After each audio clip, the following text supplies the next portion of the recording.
Good afternoon. Good afternoon. Good afternoon. How's Good everybody doing afternoon. today? Good. All right. We'll get started in a couple minutes. Let a few more people in. I think we're going to have about, I think Keith just said we're going to have about 16 people tomorrow. Is that right, Keith?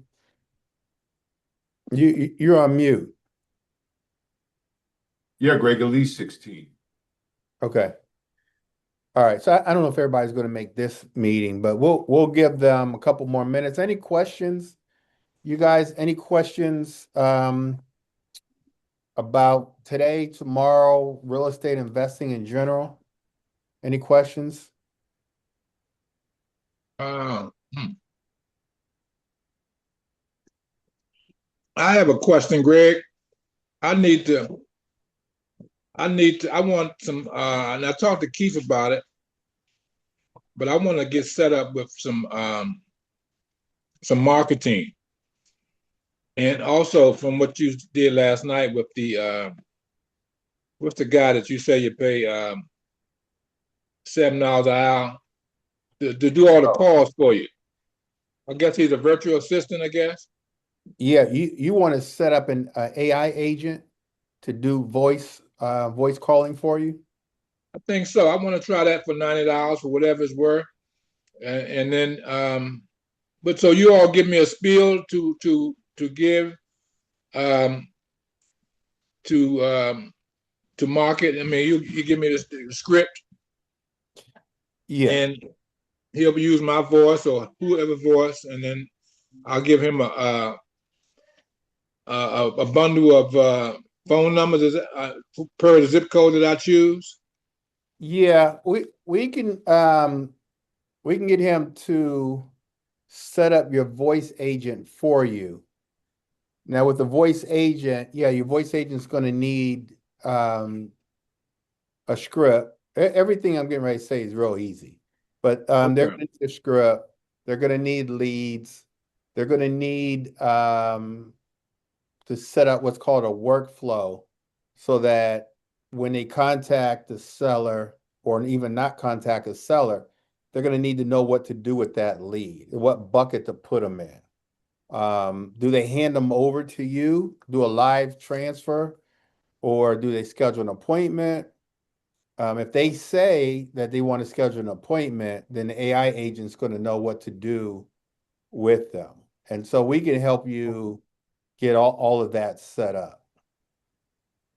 So Okay. it's more than just setting up the voice agent.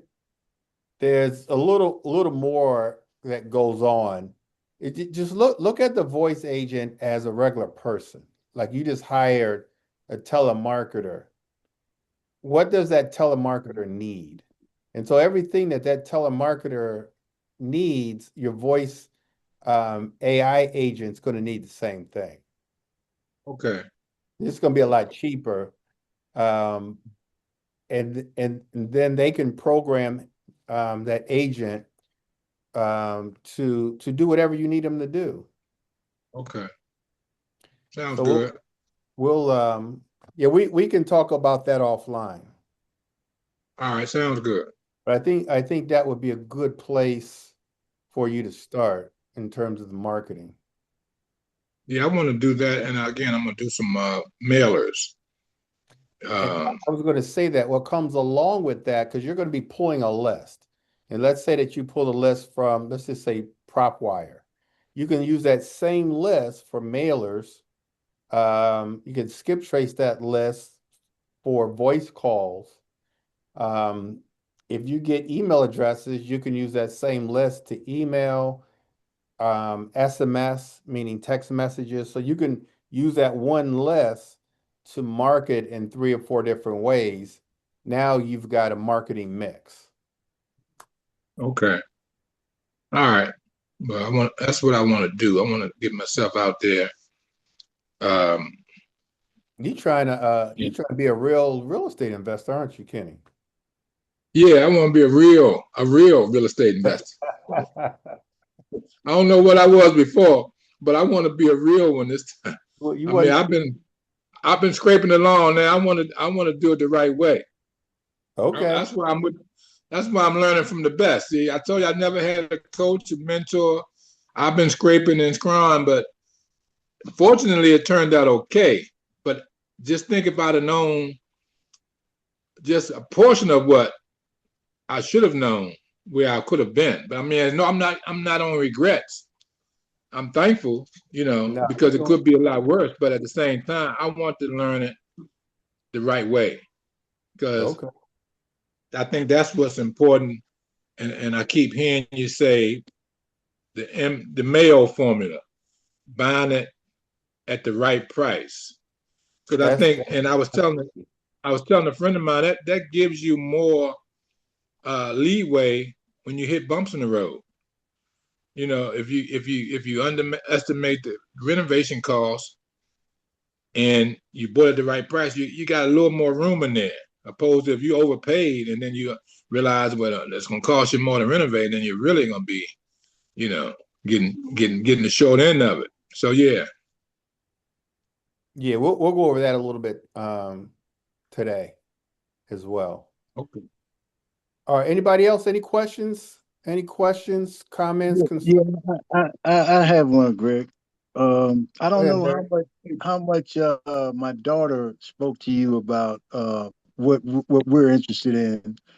But I'm trying to get in the whole business because I wanted to open up some housing for like homeless veterans or transitional type situations. Okay, And I'm thinking that this may be the best way for me to do that uh, in a cost effective way. I put together a really good team, family, and I just want to do my part and do it the right way. I'm like Kenny, I don't want to bump my head too much along the way either. I want to right. get in there the right way, and he kind of put me with you. And every time I listen to you, it's like inspiring to me. So that's Good. where I'm at with it. Yeah, I can help you. We've had some people throughout our program over the years that's done transitional housing, veteran housing, that kind of thing. And so I can give you the pros and cons, maybe in this meeting here, um, give you the pros and cons of it all and steer Okay. you in the right direction. And I could have them or have you give them a call. Okay. Bottom line though is you're trying to create income for yourself, passive income for you and your family, possibly pass those properties on to your children, Yeah. your children's children, leave a legacy. So I'm Yeah. Like with you. The generational. only question would be whether or not veteran housing, transitional housing is the right strategy for you. And so we Okay. can talk, so we've been through it as a community, we've been through all of that. And so we can talk about those things. Okay. But Okay. I'm open to whatever. You know what I mean? I want to get into the business. Period. Real estate business. Okay. Yeah, absolutely. And we all need to bring more passive income into our lives. Yeah. Absolutely. How you doing, Barry? I'm good. Kenny, yourself? I'm good, man. Good. We got to get together and have lunch, man. Yeah, let's do that this week coming. Sounds good. Hey, Maisha, Good afternoon, everyone. Hey, what's Good going on, little Hey, afternoon. baby? Dad. Hey, Kenny. did you Hey, how have you doing, Mike? Good. How a you doing, question? Mike? I'm doing well, thank you. Did you have a question, Maisha? Not necessarily a question. I was just going to pivot off of what my dad said. We're trying to create, yes, passive income, of course, but build um, transitional but independent living homes. And we felt like pivoting in Baltimore would be more feasible for now. So I'm eager to learn. I'm here to learn. Thank you. Okay. Okay. All right, so along the way, ask any question you like. Will All right. do. Let me record this. Let's see.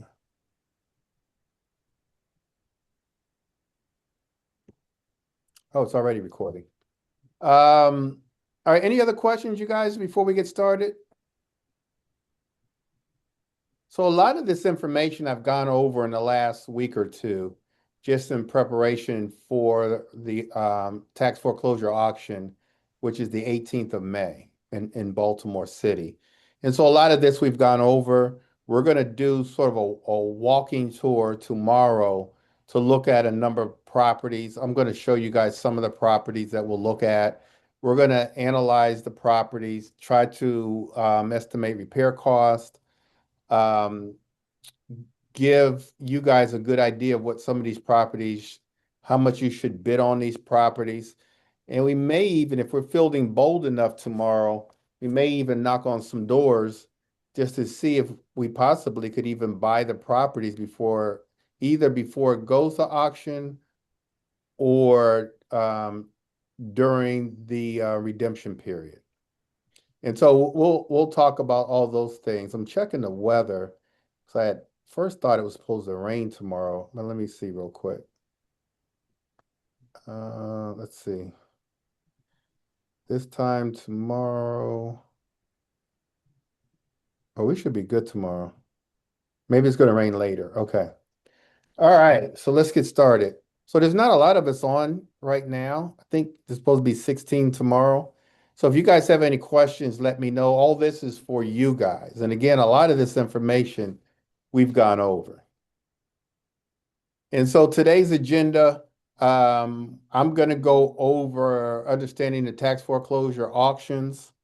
So when we adjourn, I want you guys to have a good understanding of what the tax foreclosure auction is all about, how to find properties, and how to find them in general, not just tax foreclosure auctions. Deal analysis, I'll also go over how to analyze deals.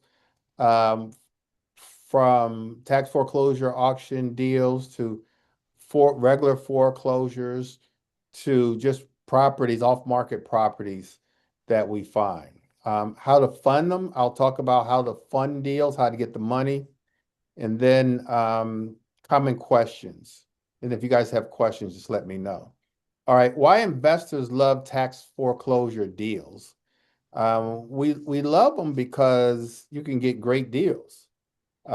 Discounted properties, it's less competition, flip and rental opportunities, and it's an opportunity, like Barry was saying, for wealth building. And so you can really build wealth, especially if you're going to buy and hold the properties.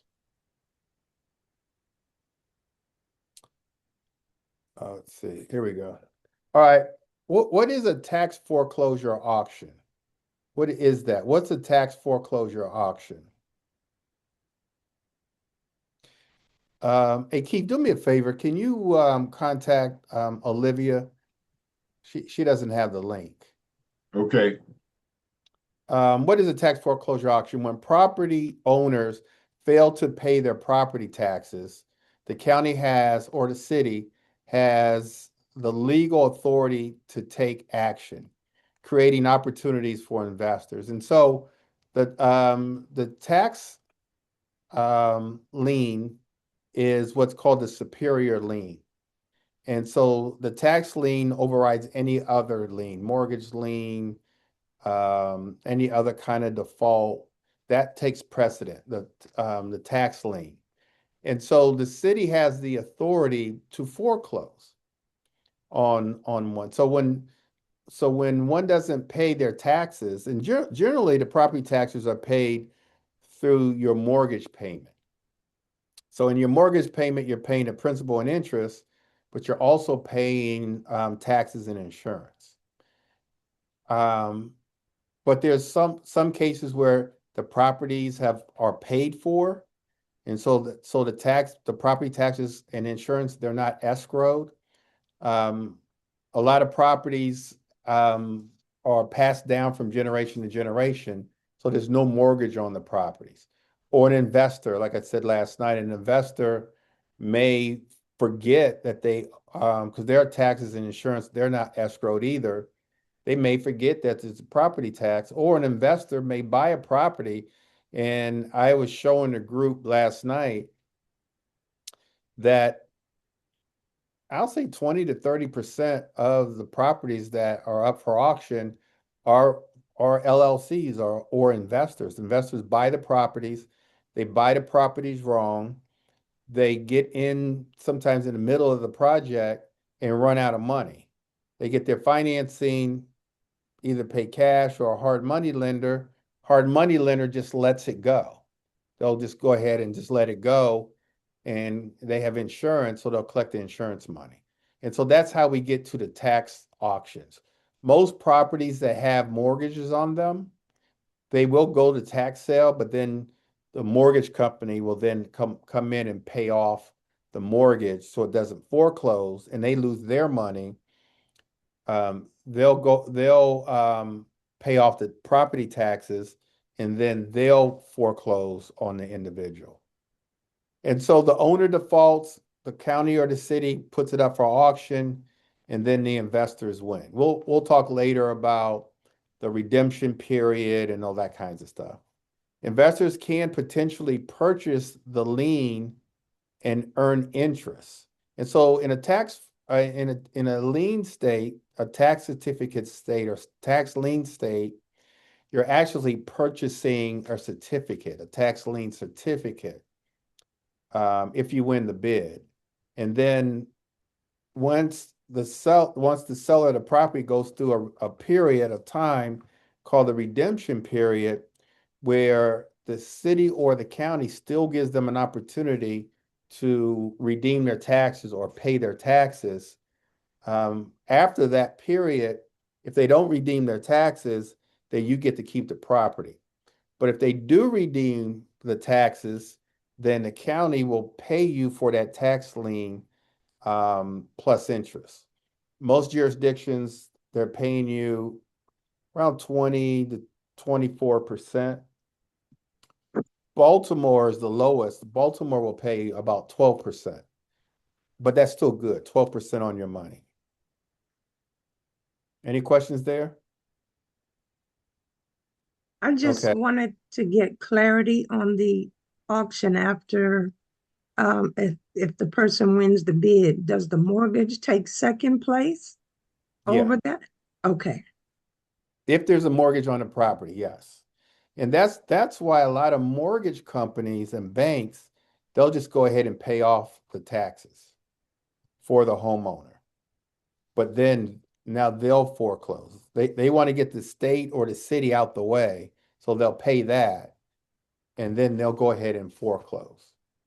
Because if they allow the property to just foreclose, they've lost hundreds of thousands of dollars. Are different types of Greg, I tax. have a quick question. Okay. Can you please repeat the part about the 12%? Yeah. Hey, Nancy. So Hi. when you win the bid, you're going to put your money up. You're going to put the money up for the tax auction. Let's say, for example, and I'll show you guys in a minute, but let's say, for example, $2,500 is owed in back taxes. So you win the bid, you put up that 2,500. And now you've got to wait. In Baltimore, you've got to wait 9 months. The homeowner has 9 months to pay the back taxes plus interest plus penalties. Let's say in the 9th month, they paid the back taxes. Now the city will pay you back that money that you put up plus 12% interest on that money. Does that make sense to Okay, you? thank you. Yes, it clears everything up. Thank you. All right. So different types of tax foreclosure sales. Now in our country, half the country are tax lien states, and the other half is tax deed sales or states. Maryland, DC, or tax lien. So the investor buys the lien. So you're bidding for the tax lien certificate. The seller buys the lien against the property rather than the property itself. The investor earns interest on that lien amount while the owner has a chance to redeem. And so I just went over that. In Baltimore, it's 9 months. Most other areas, it's a 6-month redemption period. As opposed to states like Virginia, the investor may acquire the property directly. So then in Virginia, in the tax deed states, you're actually bidding for the property. And so you win the bid, you get the property. This can result in taking ownership of real estate right away. They still allow a homeowner to go through a redemption period, but then after that, now you can just go ahead and close on the property and you don't have to foreclose on them. And so there's a lot of investors nationwide that all they do is go to different states. And of course, all of this is online. They go to different states and they buy, they go to the tax sales. They prefer the tax deed states because you don't have to go through the process of foreclosing. That's an additional $4,000 or $5,000 you've got to pay an attorney to foreclose on the homeowner, and it could take another 3 or 4 months to do so.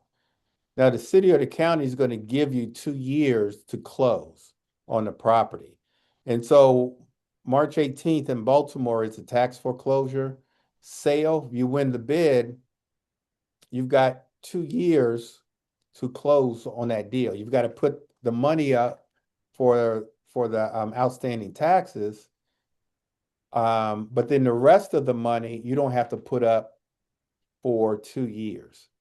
So, for example, there's $2,500 that is owed to the city in back taxes, 2,500.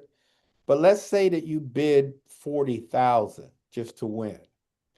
A 2,500 is put up on the 18th, and the rest of the money is put up in a year or two. You guys clear on that? If you're not clear, let me know. All right, the tax foreclosure process, understanding the step-by-step journey from delinquency to investor opportunity is the foundation of the strategy. Taxes become delinquent, so they get behind in their property taxes. Property enters into the tax sale. Investors bid, and whoever wins the bid puts up the money for the taxes. There is a redemption period where the homeowner still has time to pay the taxes. And if they don't, then there's a foreclosure action. And that's in a tax lien state. You win the tax lien certificate, you can then foreclose.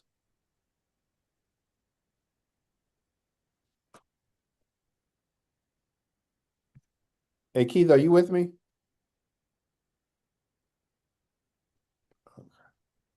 Yes, Greg, I'm here. Hey, Olivia's calling me now. Did you get a hold of her? Yeah, I sent it to her. Let me call her again. Okay. All right. Where investors make money. And so with these properties, there's a number of different strategies. You can fix and flip the properties. You can buy and hold the properties. You can rent them out Section 8. That's what I do. Rent them out Section 8. Once the redemption period is over, like I said, you still have about a year to buy the property. Instead of buying a property, you can just assign the rights of that deal to another investor or wholesale that deal to another investor.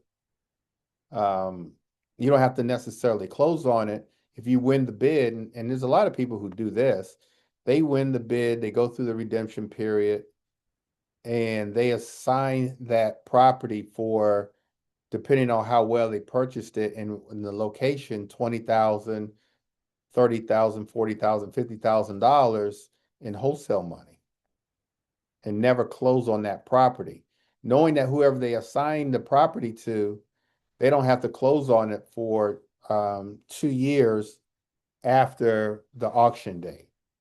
So you've got a number of different strategy. Another strategy is contacting the owner either before the auction or during the redemption period.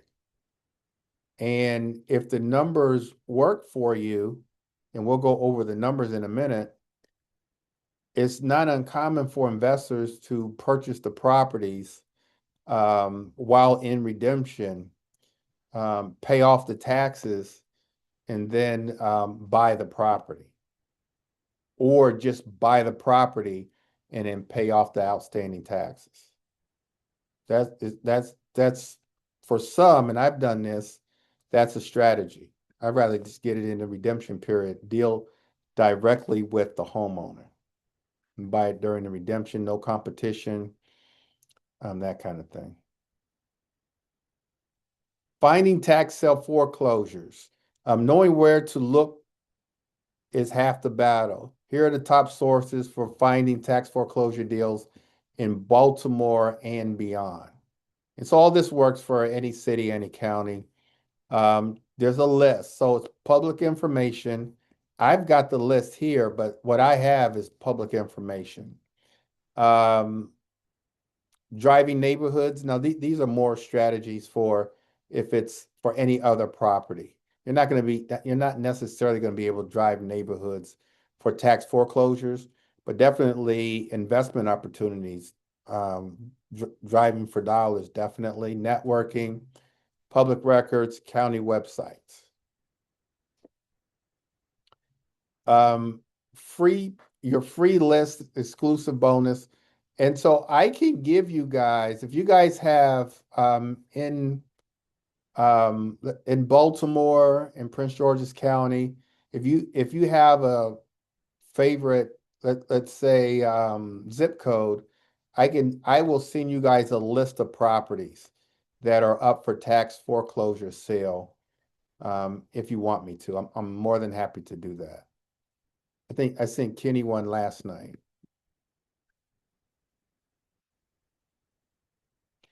Four things to Yes, I analyze. got it, Greg. You got it? Okay. So Thanks. anybody, if you guys want, you can put it in the chat or send me a text message.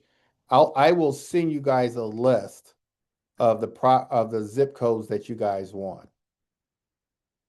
Now, All if right. we want properties in Baltimore, but we don't know the zip code, how would that work? If we just know Baltimore City, but we don't necessarily have a zip code.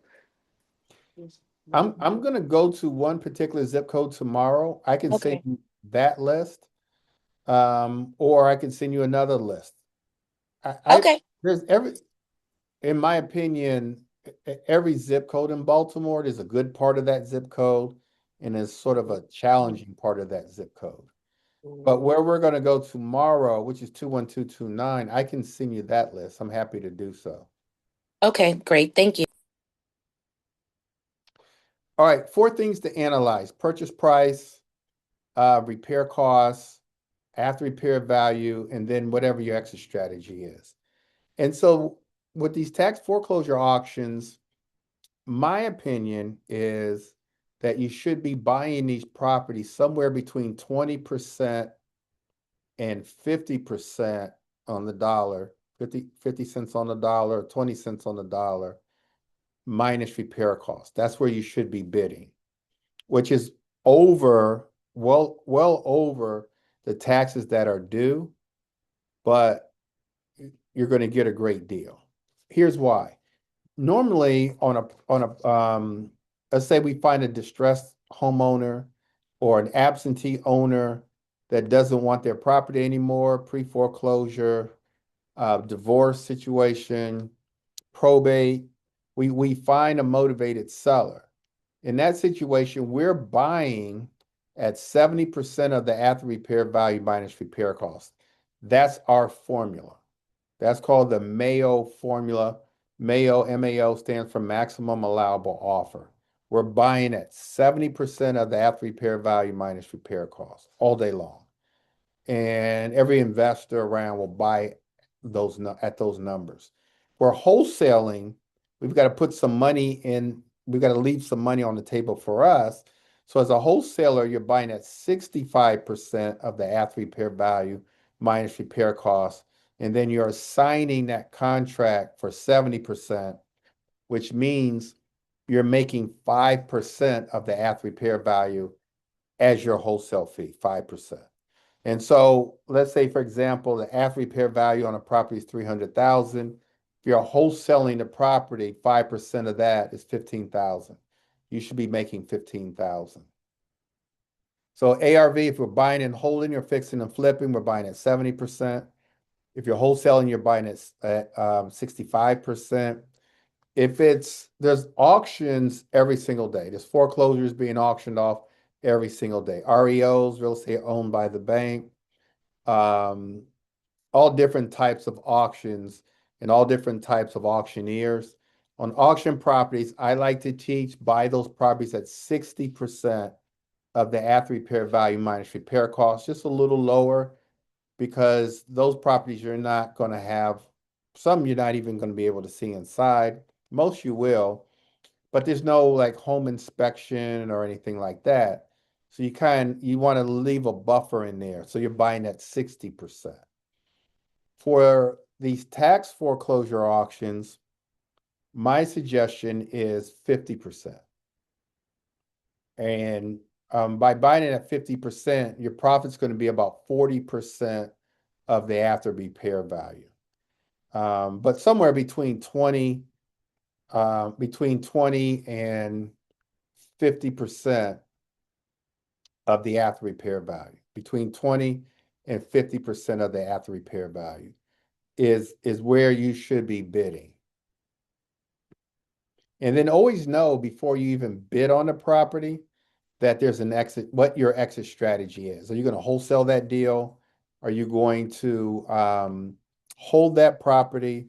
Or are you going to fix and flip that property?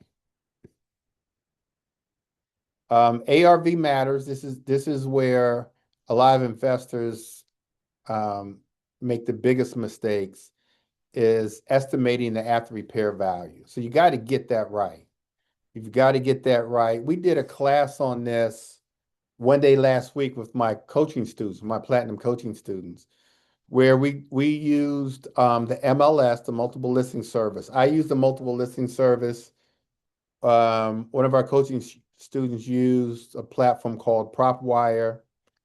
And then it must have been me, I think. I also used ChatGPT to run the comps for us to get the after repair value. And all three were about the same. So if you're a real estate agent, you want to use the MLS. If you're not a real estate agent, you can invest in a platform like PropStream. If all else fails, you can use ChatGPT, and it will give you the after repair value. Any questions on ARV, you guys? Number one mistake that investors make is they buy the properties wrong. And it's because of two things. They estimate the after repair value, what the value is worth once it's fixed up. They estimate that wrong. And then they estimate the repair values too low. Repair values too low, after repair values too low as well. Hey, Greg, excuse me. So you come up with the ARV by running the comps Yeah. of like property. That's what you do? Just put in there the particulars of the property, 3 bedrooms, 2 baths, square footage, so forth, and that's how you get the ARV on all those sites, MLS, Chat GPT, or whatever. Well, yeah. So on the MLS, I'll just do this real quick. So this is the MLS. And let's say that we're looking at a property. I'm gonna put in a property here. Public record. So I'm gonna put in this property right here. This is actually the property that we're going to meet at tomorrow, 4116 Edmonston Avenue. This property right here. We're meeting at this property. Now, this property is for tax sale. So let's say, for example, I'm going to use the MLS to get the after repair value. So I'm going to look for, I'm going to go to residential sales. I'm going to put in the zip code 21229. I want after repair value. I want the closed comps. I only want to use the closed comps. So I want what's closed in the last 6 months. I'm going to put in square footage because I want like kind properties. So I'm going to go to the tax record, and this one's a nice size for Baltimore. So it's 1764 above grade. So 1764. So I'm going to put that here. I'm just going to round up to 1,800 square feet or less. I'm going to put fee simple or ground rent, and it's a row house, right? So we've got about 142 properties that came up. I'm going to go that fits that search criteria. So I'm going to go to the map, and I'm going to put in the address again, 4116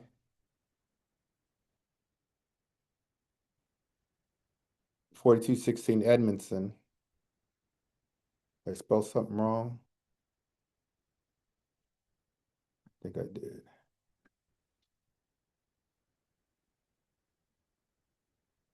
Okay, so that's where it is. So now I am going to do let me do a radius search on this. So I'm going to come out here, pull these properties.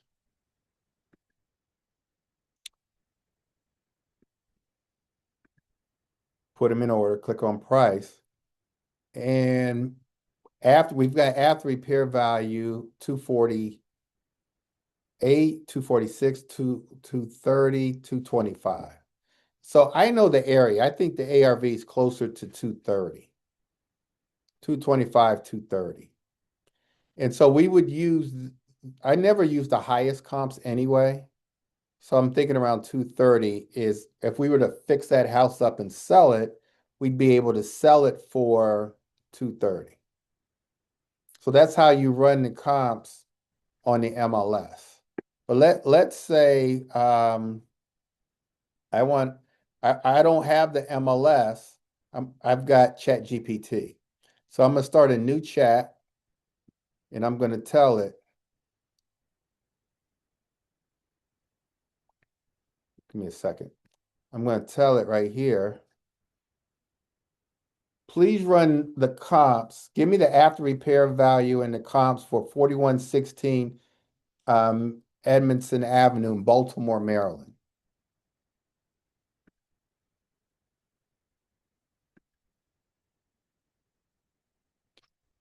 And so it's going to give me the comps. Let's see what it comes up with.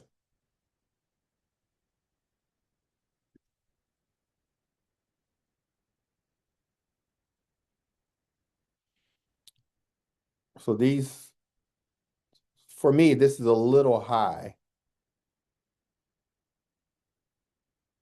But it's giving me the properties that it used. It's more detailed on ChatGPT.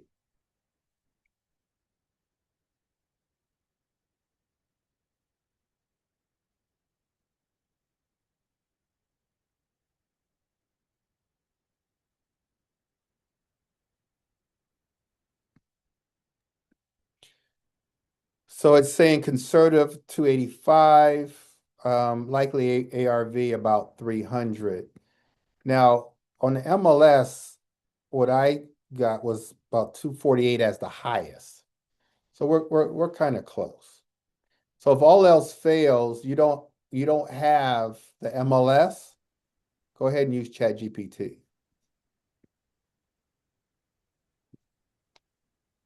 Any questions there, you guys?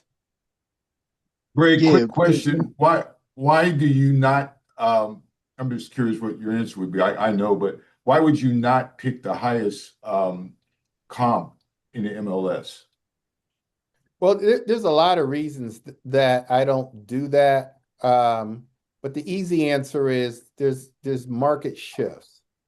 So our market from time to time shifts on us. So, for example, we may run comps today, and we might have an after repair value, in this case of 248, but we've got to buy the property, we've got to get it, financed, we've got to get it renovated, and then we've got to put it on the market for sale. Could take 6 months to a year. Within 6 months to a year, the market could shift down. And now the after repair value could be closer to 215 or whatever.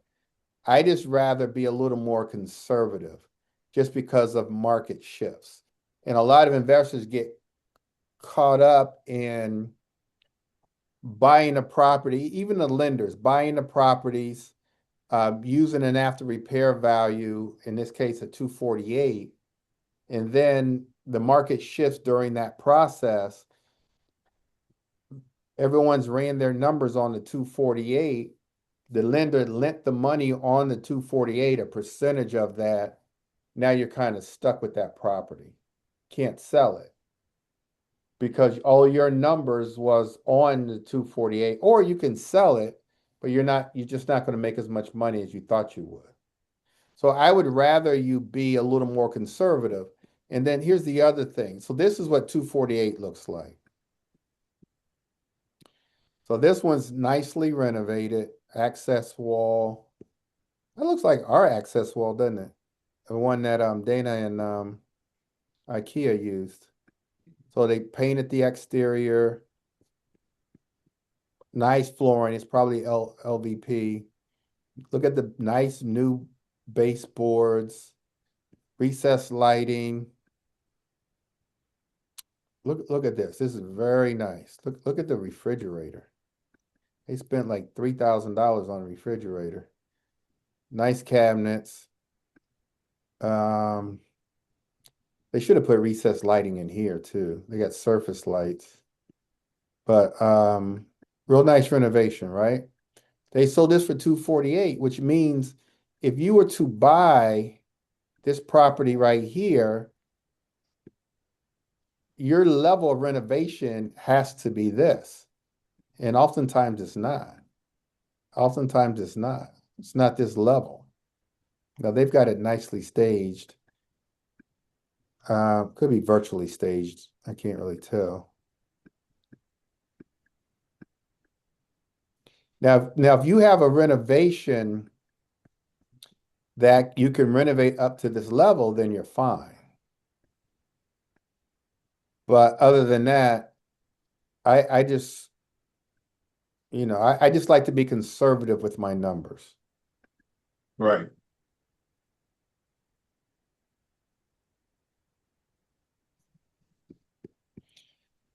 And so Nancy, let's see.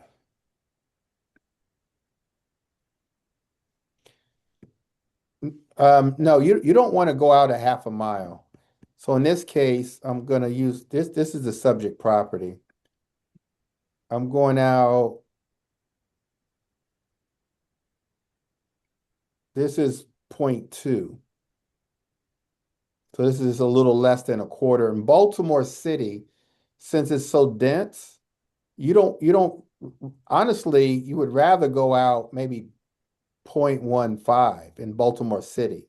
If you're in like Baltimore County, Prince George's County, it's so densely populated with a lot of comps around you. Yeah, you want to kind of come out this far right here and get your comps. So this one right across the street sold for 246. This is a 246 one. So that's how you run your comps.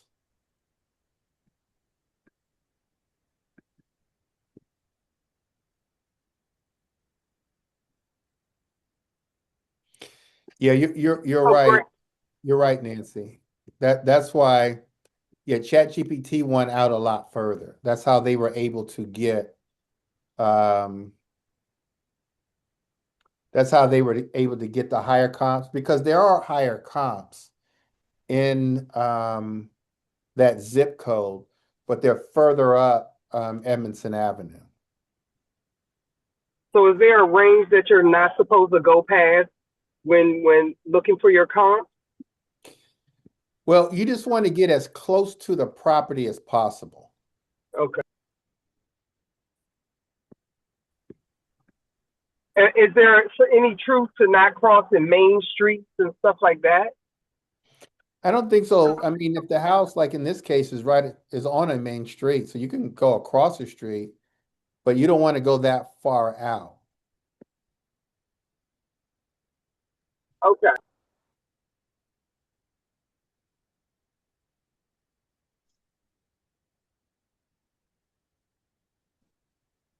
Hold on for a second.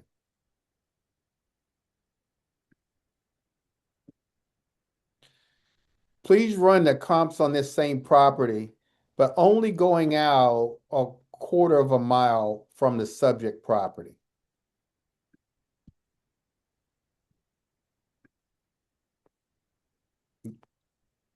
Let's see if that changes anything. Yeah, you see how it's lower now?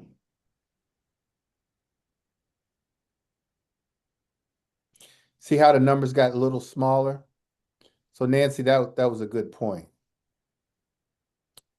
Just a little smaller, a little lower. Mhm.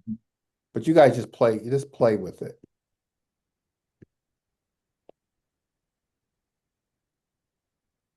And so When you talk, go ahead. when you talk about after repair costs, are you talking total renovation for each property that you acquire, or you determine that by zip code or what? Uh, by the condition the house is in? Well, Uh, we're just talking, so we're just talking the value, what it's worth, mm-hmm. what you've completely renovated. Repair costs, of course, is different. And so we'll repair houses according to what the other houses in the neighborhood have sold for. So for example, this one right here,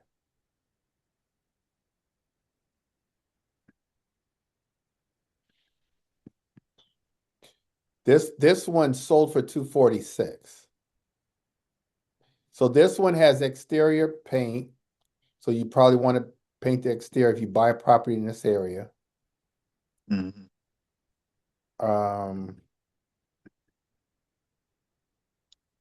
Look what they did with the ceilings. I don't know if I would do that with the ceilings, the coffer ceilings. They ran ducts here, so they've got central air here. Probably LVP flooring, recessed light. So this one's really nice. Yeah, it is. So are these done for resale or rental grade? These have already sold. These are the sold comps. So these have already sold. So they flip these properties. They flip them to retail buyers, not investors. Absolutely. We'll look at a couple renovated properties tomorrow to give you guys an idea. So would you do this type of renovation for rental? That's a good question, Jean Marie. I would. I do, because I want to have two different exit strategies. Number one, even if I know that I'm going to rent a property, since I'm already renovating, I'm going to renovate as if I'm flipping the property, and here's why.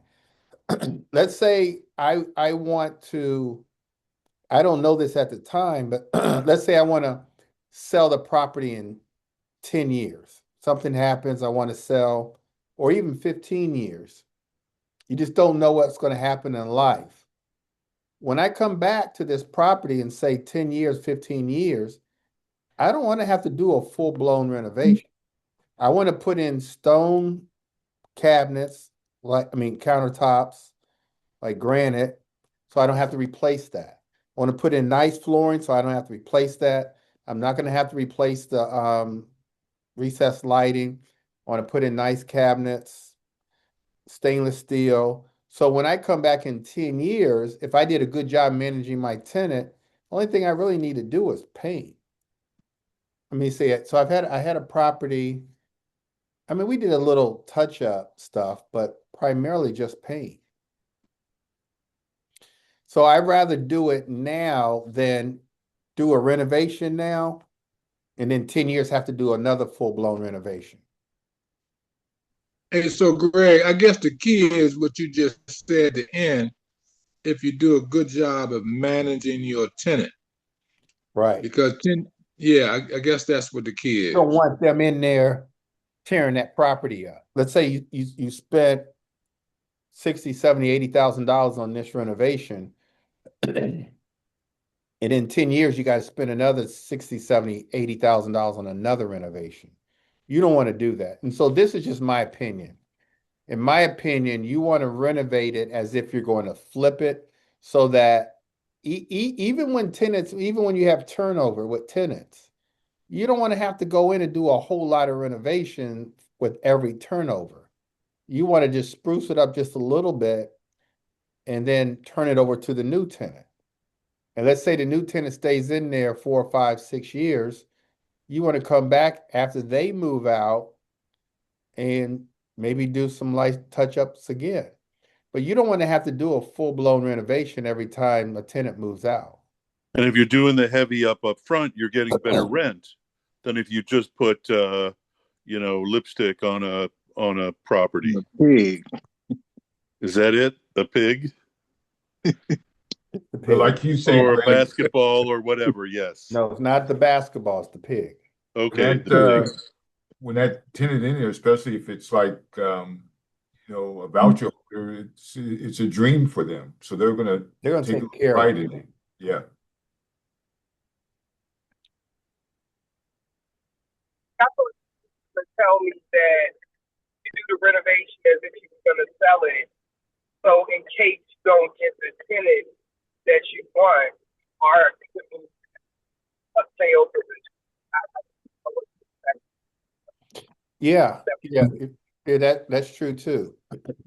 But you're going to attract better tenants with a nicer renovation. And like Do you Keith, up your credit score because of that? I'm sorry. you said, do you look for a better credit score? Is that the question? Yes. Maybe. I tend to rent to voucher holders.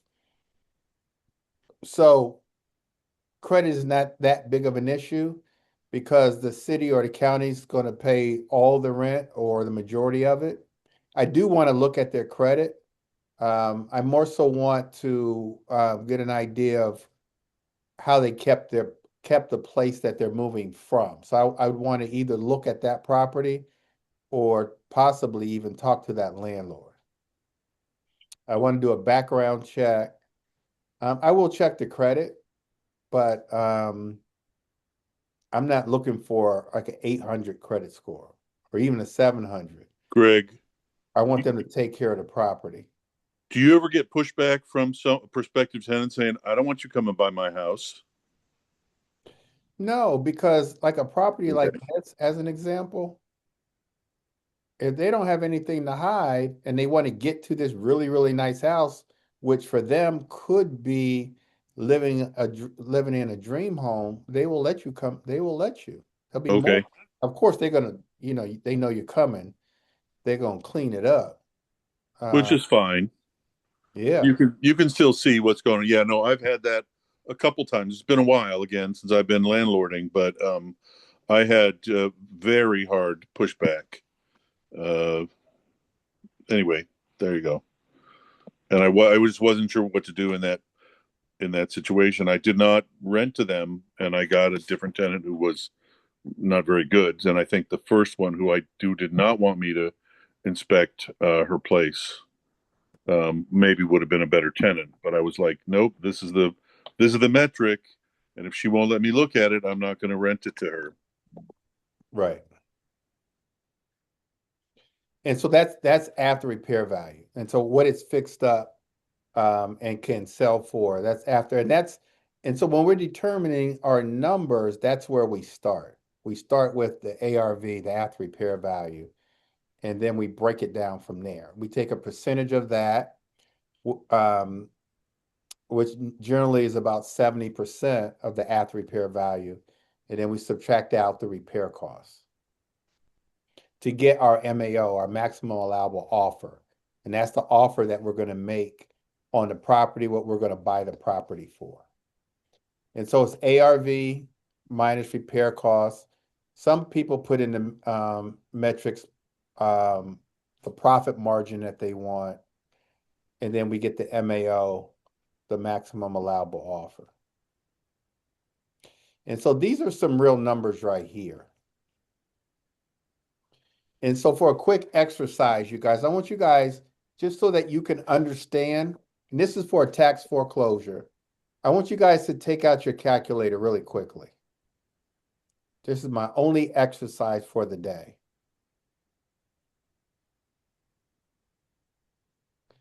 So take out your calculator.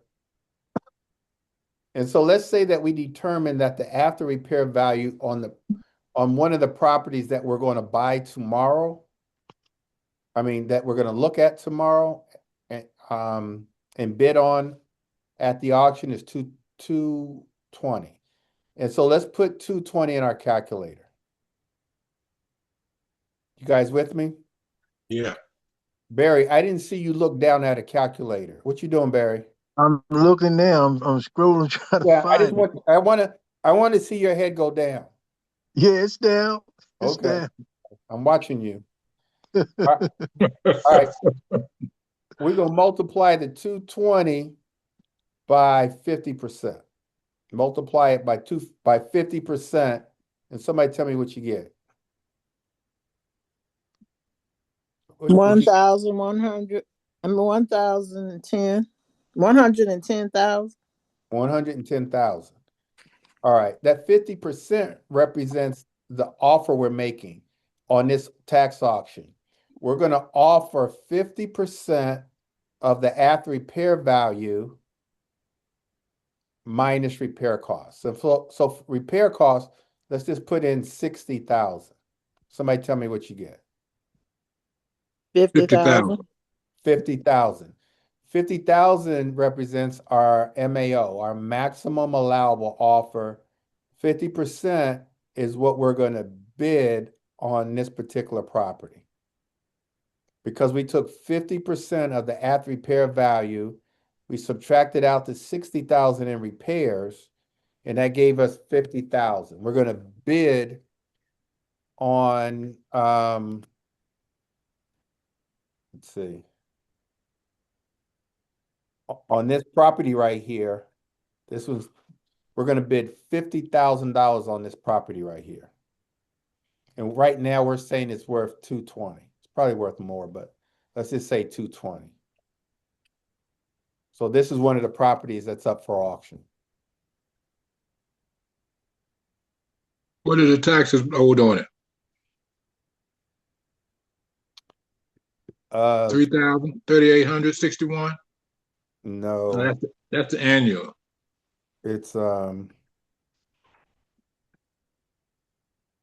taxes owed is 2236, $2,236 is the taxes that are owed. So, okay. But Now that's what I suggest. You might do the same formula, and instead of using 50%, you might say, I'm gonna try my luck and go to 20%. And the worst thing that can happen is you lose the bid, and so you're not losing any money by doing so. It is $100 to register for the auction, but it was a good experience for you. So on this particular property, and this is actually the property, This is a property that we're going to meet at tomorrow. This one right here. So this is the property right here. And what's the address? It's you guys will get an email. It's 4116 Edmondson. Go ahead, Jean Marie.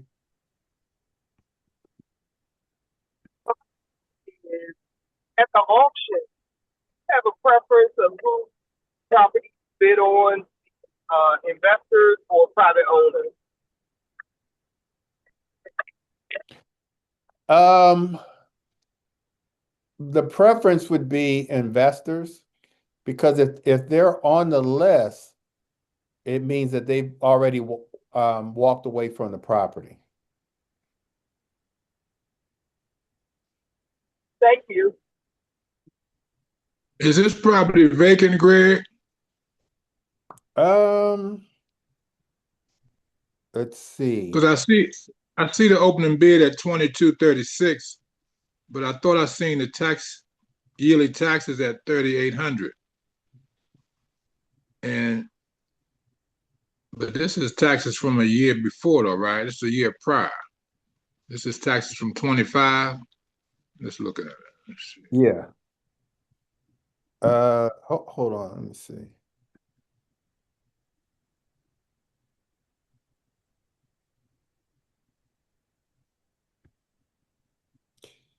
Yeah, it must be a year prior. Well, 26, yeah. You see year 26 right here, 2026? Tax year.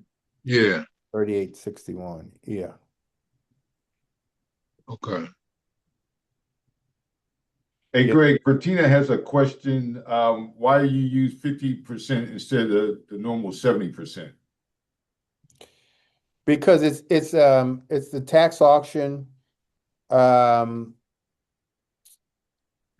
It's a little risky going up to 70. Most of these properties, we're not going to be able to get on the inside of the property. And it almost kind of defeats the purpose of buying it there. One of the biggest advantages of these tax foreclosure auctions is you can get a good deal. And so we want to shoot our best shot, but at the same time, we still want to win. And so I wouldn't buy it at 70% because there's too much unknown. You're only buying at 70% if you can go inside, get a good estimate of the repairs, maybe even take your contractor with you. On these, you can't do any of that. Is this an outside unit? It looks like it, doesn't it? Look like it's look like an outside unit or yeah, I think that's what it is. That's good. So they've already have central air, so that's good. Looks like it's got good bones to it, though. Mm-hmm. Yeah, I like that. Yeah. Hmm. Greg, Bobby here again. And tell me if I'm out of line or whatever. So I have a question, or maybe you already covered this. Operationally, is the auction for each property takes about 20 seconds or something like that? It goes really fast, yes? Yes. Okay, so that's one thing about really over preparing. We've really got to be ready. If you sneeze and the one you were interested comes up, it can be gone and then you're whatever. But I had another question, but I forget. All right, I'll silence again. I'll come back if I remember it. No worries. You guys understand the deal breakdown, how we're breaking this down? Now, this is just my opinion that you should be somewhere between 20% and 50%. That's just my opinion. You might get into the auction and think, well, maybe I'm just going to try 20% and see if that's going to work. But just keep in mind that even if you win at 20%, I mean, you're still, in this case, you're going to make somewhere between $80,000 and $90,000. Which in Baltimore, that's good if you're flipping. If you're holding, you're all in at, let's see, you're buying it for off repairs is 60. Oh, you're all in at 110, which means you're buying it in this case, you're buying it from day one with over $100,000 in equity.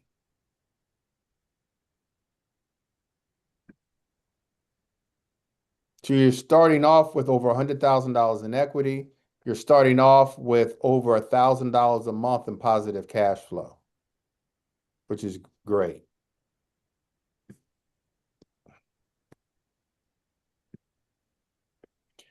All right, estimating repair costs. I only want you doing a cosmetic renovation. My preference for you is just to do that. Kitchen, bathrooms, roof, maybe HVAC, plumbing. Did I say paint? Paint, just cosmetics.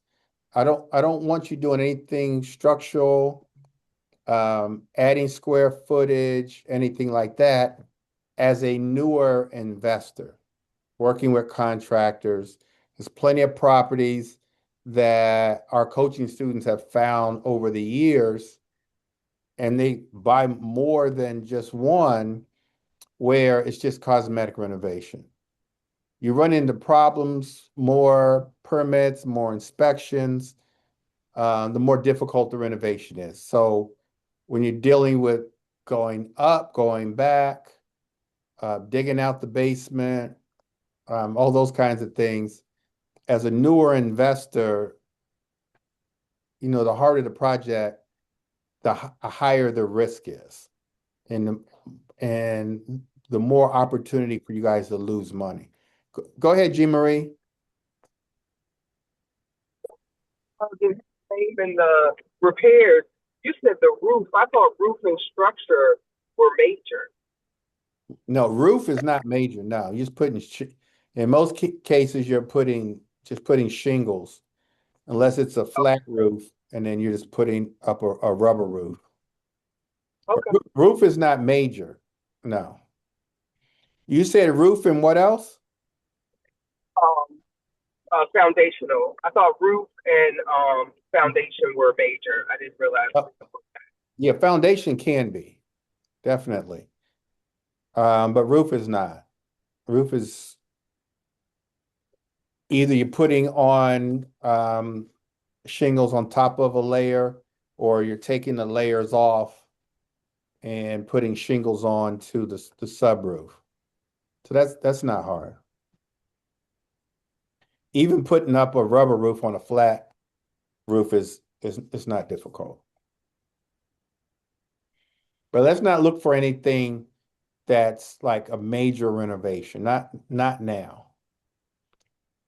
All right, properties to avoid: major structural damage, we talked about, bad neighborhoods. And so, like I said earlier, Baltimore has some challenging neighborhoods. And especially if you want to buy and hold, Section 8 is not even going to allow you to rent one of your properties to one of their clients that's next to a board up, across the street from a board up. So you just want to make sure you're not buying properties on streets that have board ups on them. Make sure there's no environmental issues, and then avoid extremely high renovation costs. So if you're renovating in Baltimore, I wouldn't go over, say, 80,000 in a renovation. I'd keep it between 60 and 80. We'll talk about DC in another month when we talk about the DC auction that's coming up in July. But that's a different ball game. DC, I wouldn't go over, let's say, 150. And then in order to really know the neighborhood, you guys, you've got to drive the neighborhoods. You got to go see the neighborhoods. When I got to Baltimore, one of my colleagues, Marquise McCrimmon, told me to go to Bel Air Edison, 21213. And so I started driving those neighborhoods in 21213, and I started buying houses there until I learned the city. Once I learned the city, I kind of said that's East Baltimore. Kind of said I don't necessarily want to be on the east side. I'd rather be, for me personally, I'd rather be on the west side. So as soon as I get into Baltimore, I'm there.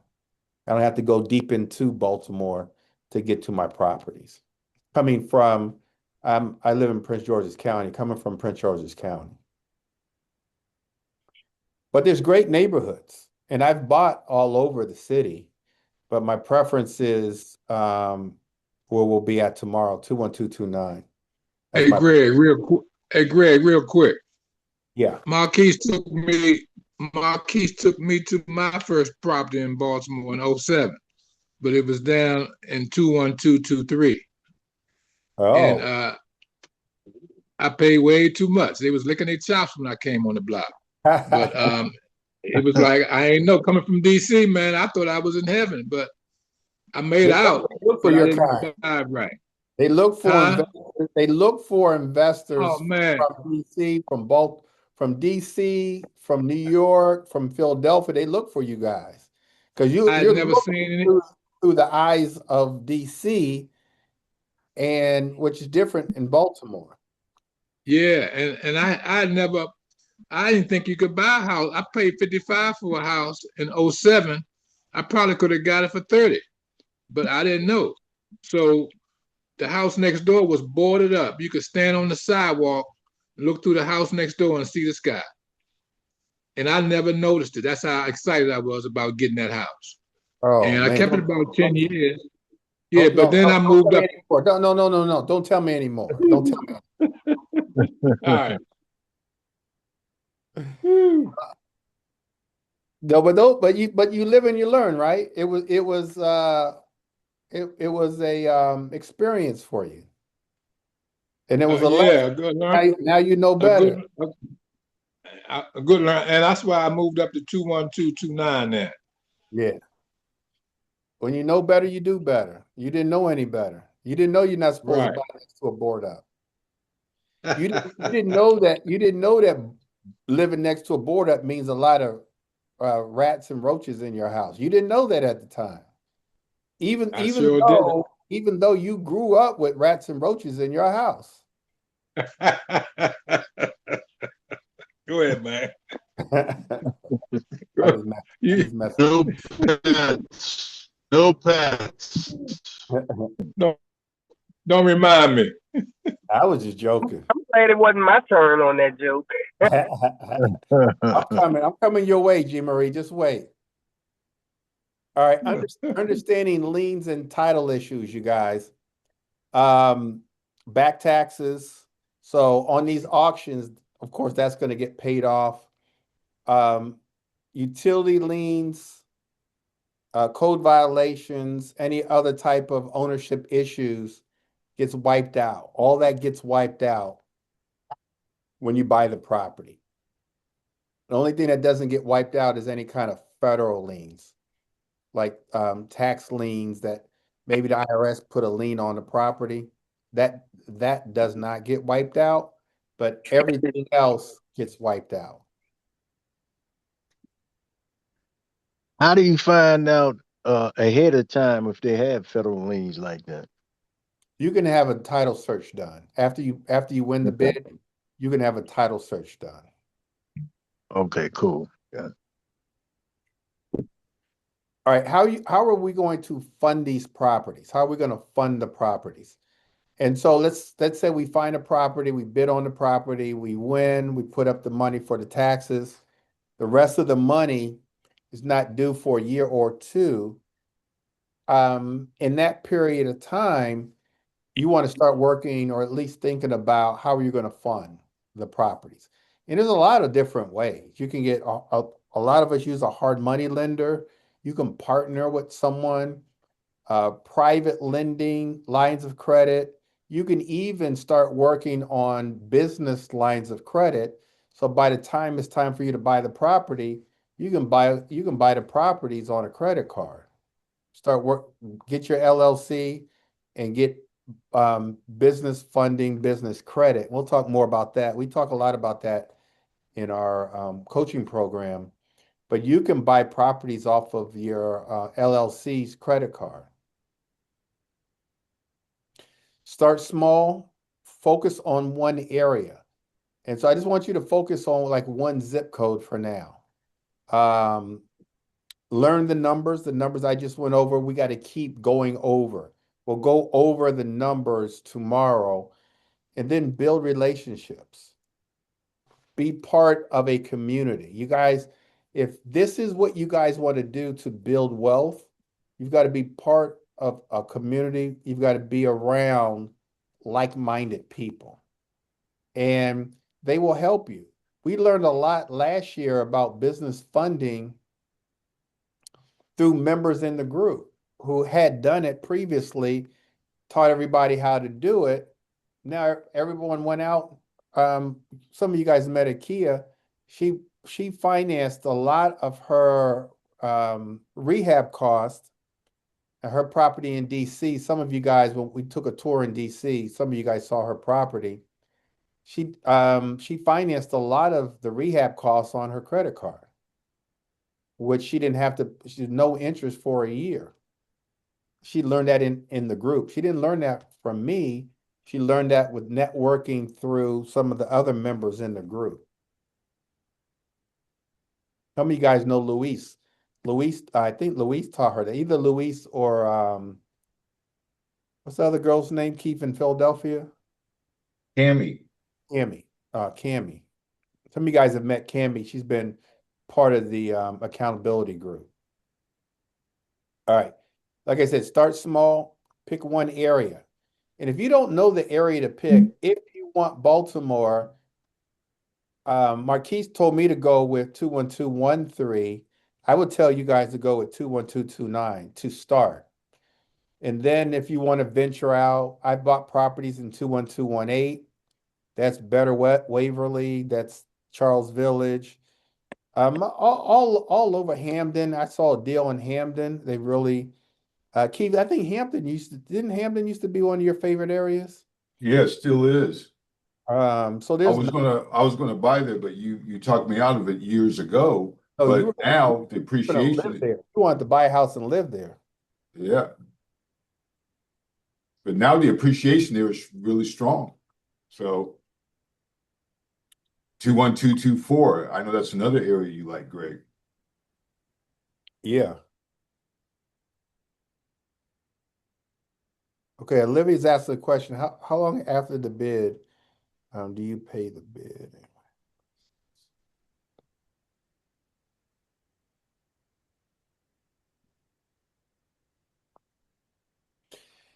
And so after you win the bid, you've got to pay those taxes right then and there. But you're just paying the taxes. The rest of the money, because you're going to bid over, you have a year or two to pay the rest of the money. And if someone bids on the property and either don't pay the money or they pay the money, goes through redemption period, and they have to foreclose. If they don't foreclose, if they don't move forward, then it goes back on the list or it goes on a list called over the counter. And so they have properties that go through, and I'll show you guys some that go through the auction, and either people don't bid on them or they bid on them and don't pay the money. Now they're considered over the counter. You can go, and those properties are auctioned off in October. Mistakes that cost investors money: overbidding, skipping the due diligence, so not doing your homework, estimating repair costs, making mistakes on underestimating repair costs, and emotional buying too high. All right, turning auction deals into cash flow. A lot of the properties, you guys, my recommendation is always to buy and hold. That's how you build wealth. I want you guys to buy and hold at least one property a year to build generational wealth. You want to buy it right, pay it down, pay it off. Buy it right, pay it down, pay it off. Of course, your tenants are going to help you pay that thing off. But that's what you want to do to build wealth. And so these opportunities are great because, like I just said, you're actually buying these properties with over $100,000 in equity, over $1,000 a month in cash flow. I mean, if you get in a good rhythm just with these and buying at least one of these a year, you're really building wealth for yourself and for your family.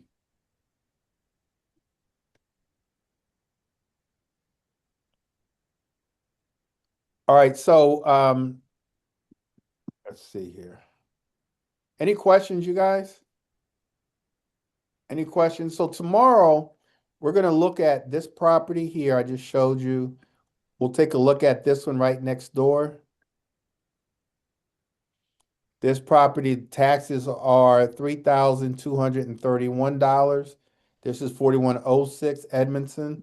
You guys will get sent an email. You'll get a list, probably in about an hour or two, of we're going to reiterate where we're going to meet at, and we're going to give you a list of properties that we will potentially look at. We're not going to look at everything that's on the list, but most of the properties you guys will get a listing of. So this one is another one that we'll look at tomorrow. And it looks to be at a really nice block.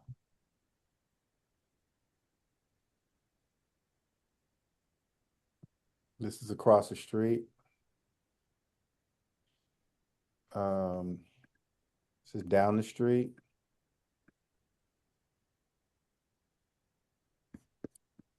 I go down there. Anyway, so this is one.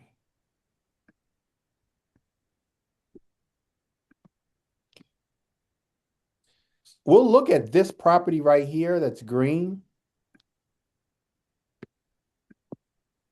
Now, this property right here was auctioned off last year. And for whatever reason, if I thought hard enough, I could figure it out. They owe no one bid on the property because they owe 122,000. And again, I can't, if I was to guess why they owe, I can't remember why they would owe so much. But this is one that, if you wanted, let's say that this number was lower, you could actually go buy this property right now. So it's a tax lien. You could, the sell price, so it was for last year. Sales price is 122.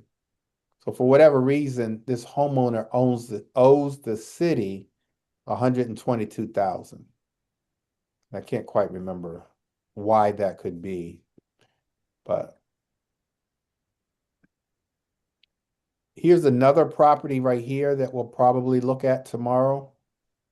Right here. And there's a couple right across the street that we'll take a look at. And possibly, this is actually Keith right here. That's Keith. Yeah. And possibly look at that property. Don't believe him.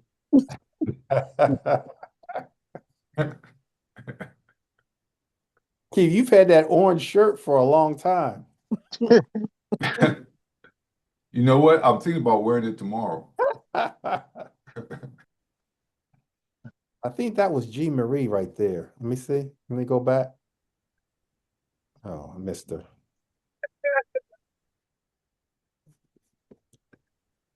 I missed you was in the picture, G. Marie. You was following Keith.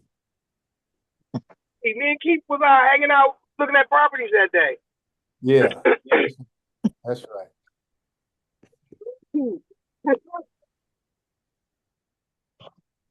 All right. All right. So you guys will get an email in an hour or two.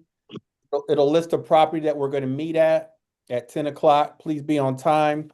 A lot of this we will walk. So we will be able to walk to some of these.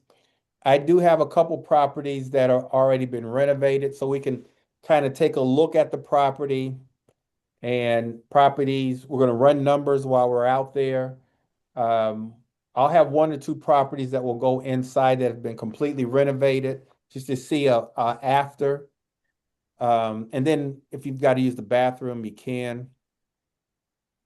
And then maybe some of these properties like this one, like if we like the outside, there could be a chance that we will knock on the door and talk to the owner and see what's going on with them. Would you guys like to do that? Of course. Absolutely. So you're saying, even though it's on the tax sale list, people still live in these properties. Yeah, some of them. Okay, I didn't know that. I thought they were vacant. No, if let me see. Let me see something. All right, so these are the filters. I pulled up all occupants. So in the zip code, all occupants is 502 just in that zip code. There's occupied. So out of the 502, oh, they're saying none are occupied. Oh, they don't really know. They don't know. But normally on this list, there's a filter whether they're vacant or occupied. But it looks like they didn't do that. Yeah. Again, you guys, if you guys have a zip code that you're interested in, just let me know and I'll send you guys the full list of foreclosures. So we'll Oh meet yeah, I did send a request to you, Greg. and you received the list. She's on mute. She I sent me appreciate you. Thank you so much. okay, that's where we're at. That's where we're at. She actually sent me another list. She sent me another zip code. So we'll meet here. Please be on time. We'll walk to a couple of these, maybe a couple we'll have to drive to. And then we'll reconvene. I think we've got lunch in Little Italy at 12:30. And That's a different one, ain't it? say that again. That's a different place than where we went the last time, right? Um, You said It was Little. in Italy. Oh, the red, white, and blue place. No, it's the same place. no, Oh, the area is called Little Italy, but the restaurant's oh, called Sabatino's. oh, okay. All right. Yes, we're gonna go back to Sabatino's. It's in the area in Baltimore called Little Italy. I think Greg owns the restaurant. We get there, Bennett has its own menu, all of that. So yeah, they work for him. And we know what's going on here. He at least have a brick in there. I know. All right, you guys, any questions? No. I'm gonna miss y'all tomorrow, but I'll be there in spirit. We'll miss you too. Any takeaways? You guys taking away anything from this? Did you learn anything? Yes. Tell me Yeah, one. that's Give me one thing that you guys learned.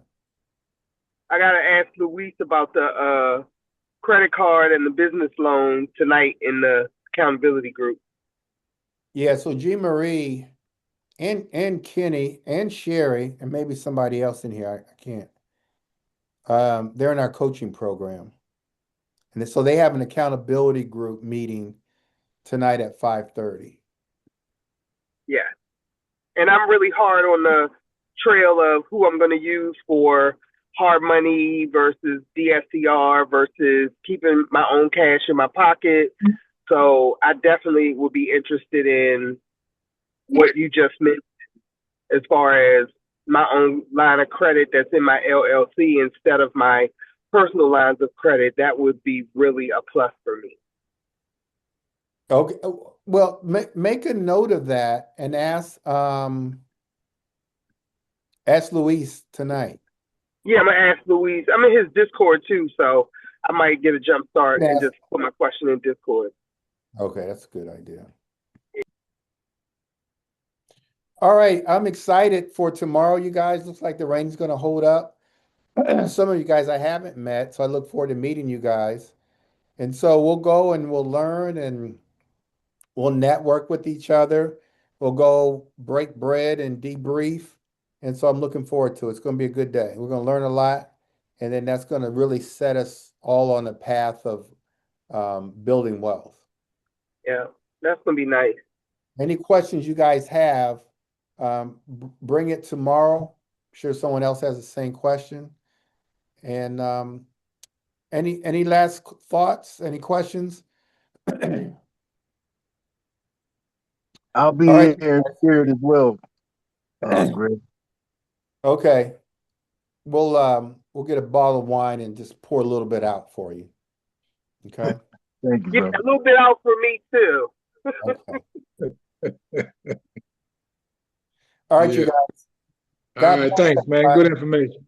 All right. God bless. See you tomorrow. Sure. Those that All are right. coming. Take care, see you guys. Okay, tomorrow. thank you, Greg. Thank You're you. welcome. Bye. Thank you. You're welcome.